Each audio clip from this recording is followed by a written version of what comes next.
بسم اللہ الرحمن الرحیم۔ السلام علیکم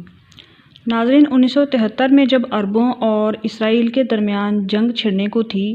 تو ایک امریکی سینیٹر جو کہ اسلحہ کمیٹی کا سربراہ بھی تھا، کسی اہم کام کے سلسلے میں اسرائیل آیا۔ ناظرین، یاد رہے کہ اس وقت اسرائیل کی معیشت اتنی اچھی نہیں تھی، تو اس سینیٹر کو اسرائیل کی خاتون وزیر اعظم گولڈا مائر کے پاس لے جایا گیا۔ گولڈا مائر اس وقت اپنے گھر میں موجود تھی اور اس نے ایک عام گھریلو خاتون کی طرح سینیٹر کا استقبال کیا اور اسے اپنے کچن میں بٹھایا تاکہ گفتگو کرتے ہوئے اس کو چائے بھی پیش کر سکے۔ چائے بنانے کے دوران ہی اس نے سینیٹر کے ساتھ توپوں، میزائلوں اور طیاروں کا سودا شروع کر دیا، اور چائے پینے کے دوران ہی چند لمحوں میں ڈیل ہو گئی اور شرائط طے پا گئی۔ گولڈا مائر نے سینیٹر سے کہا کہ تحریری معاہدے کے لیے آپ اپنا سیکرٹری میرے سیکرٹری کے پاس بھجوا دیں، جبکہ اس وقت اسرائیل اقتصادی لحاظ سے ایک کمزور ملک تھا، مگر گولڈا مائر نے بڑے ہی آرام سے اتنی بڑی ڈیل کر ڈالی، یہاں تک کہ اسرائیلی کابینہ نے بھی اس ڈیل کو مسترد کر دیا، کیونکہ اس ڈیل کے بعد اسرائیلیوں کو لمبے عرصے تک صرف ایک وقت کا کھانا ہی میسر ہو سکتا تھا۔ گولڈا مائر نے جواب دیا کہ آپ کا اندازہ بالکل ٹھیک ہے، لیکن اگر ہم جنگ جیتنے میں کامیاب ہو گئے تو تاریخ ہمیں فاتح کے طور پر ہمیشہ یاد رکھے گی۔ تاریخ کبھی یہ نہیں لکھے گی کہ یہ فاتح قوم جنگ کے دوران دن میں کتنی بار کھانا کھاتی اور اس کے دسترخوان پر انڈے، مکھن اور شہد موجود تھا یا نہیں، اور ان کے جوتوں میں کتنے سوراخ تھے۔ فاتح صرف فاتح ہوتا ہے۔ گولڈا مائر کی دلیل نے اسرائیلی کابینہ کو قائل کر لیا، سودے کی منظوری دے دی گئی، اور آنے والے وقت نے یہ ثابت کر دیا کہ گولڈا مائر کا اتنی بڑی مقدار میں اسلحہ خریدنا اور کمزور معیشت کے باوجود اتنی بڑی ڈیل بالکل درست فیصلہ تھا۔ جنگ کے ایک عرصے کے بعد واشنگٹن پوسٹ کے ایک نمائندے نے گولڈا مائر کا انٹرویو لیتے ہوئے سوال کیا کہ امریکی اسلحہ خریدنے کے لیے جو دلیل آپ کے ذہن میں تھی وہ پہلے سے تیار حکمت عملی تھی یا اس وقت آپ کے دماغ میں آئی تھی؟ اور اس سوال کا گولڈا مائر نے جو جواب دیا وہ بہت حیرت انگیز اور چونکا دینے والا تھا۔ وہ کہنے لگی کہ میں نے یہ حکمت عملی اپنے دشمنوں کے نبی سے لی تھی، یعنی محمد صلی اللہ علیہ وآلہ وسلم سے لی تھی۔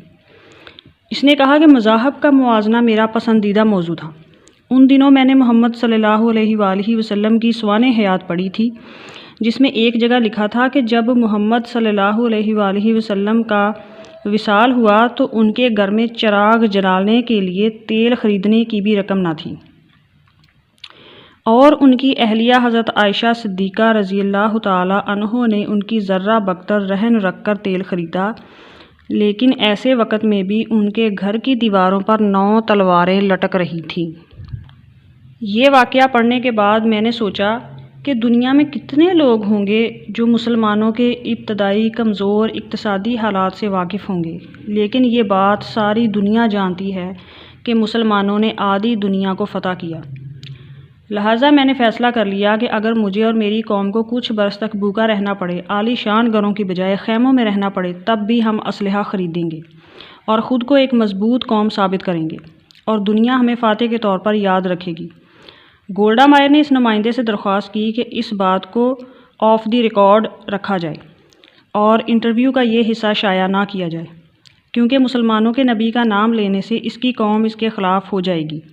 اور دوسری طرف دنیا بھر کے مسلمانوں کے موقف کو تقویت ملے گی۔ چنانچہ واشنگٹن پوسٹ کے نمائندے نے ایسا ہی کیا، لیکن گولڈا مائر کے انتقال کے بعد اور جب اس نمائندے نے صحافت چھوڑ دی تو ایک اور صحافی امریکہ کے ٹاپ 20 صحافیوں کے انٹرویو لینے میں مصروف تھا۔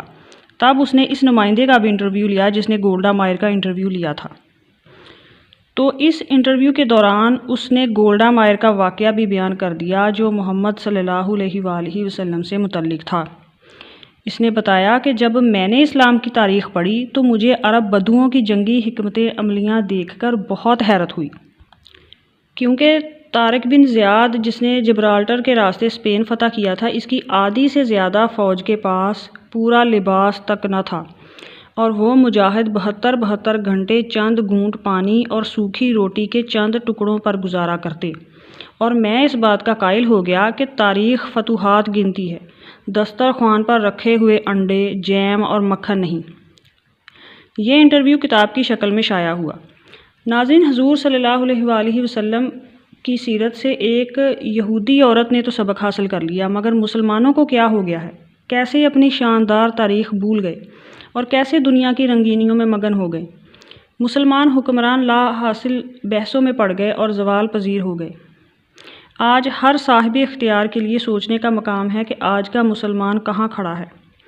ہماری پرائیورٹیز کیا ہیں، ہماری سوچ کس طرف جا رہی ہے اور ہم اپنی نسل کو کس طرف لے جا رہے ہیں، اور دنیا کے پیچھے بھاگنے والے آج کے مسلمان کا اللہ تعالیٰ کے ہاں کیا انجام ہوگا۔ اللہ پاک مسلمانوں میں اتحاد پیدا فرمائے اور حق کی راہ پر چلنے کی توفیق عطا فرمائے اور ہمیں سمجھنے اور عمل کرنے کی توفیق عطا فرمائے۔ آمین ثم آمین۔